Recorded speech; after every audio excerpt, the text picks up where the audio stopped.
So every once in a while, I actually sit down and I think, why do I talk about autism?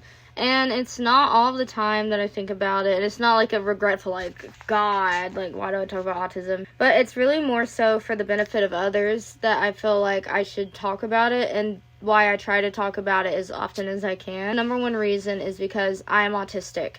I'm a kid that fell through the cracks, and I talk about it all the time, how my parents didn't know, my teachers knew something was wrong, all of them saw something. The stuff I was doing was weird, but I was able to talk, and I was able to listen. I could write my name down, I could follow instructions. I would space out. I wouldn't hear what people were saying sometimes. I would fall asleep in class. I just had so much stuff going on, just so much stuff. But I talk about autism because it wasn't enough for anyone to say, hey, let's get her evaluated for autism spectrum disorder. But I talk about autism because I know that there are a lot of people like me that did not get the help that they needed, and most importantly, the social aspect of life is so much more important than the grades you made. A person that made bad grades all throughout school, if they're likable, they will be successful. But if you are really good at school and socially no one likes you, it's a lot harder to actually make it, because a lot of places aren't going to hire you based on your credentials. They're not going to hire you based on your experience,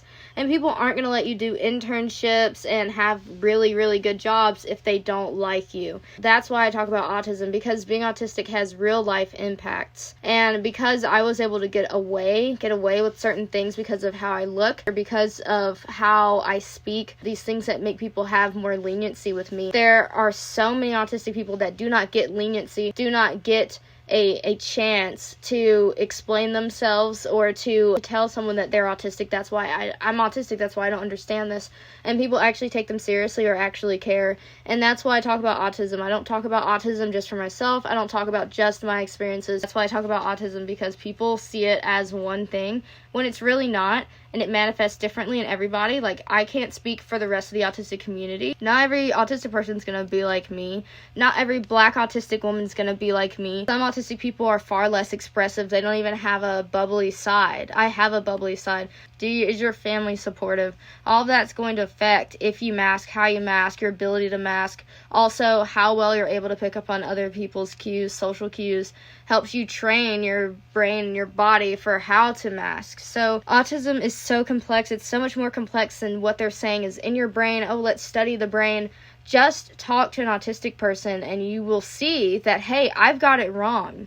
What I think autism is not autism. Anyway, it's getting hard to make faces, so I'm done. Goodbye.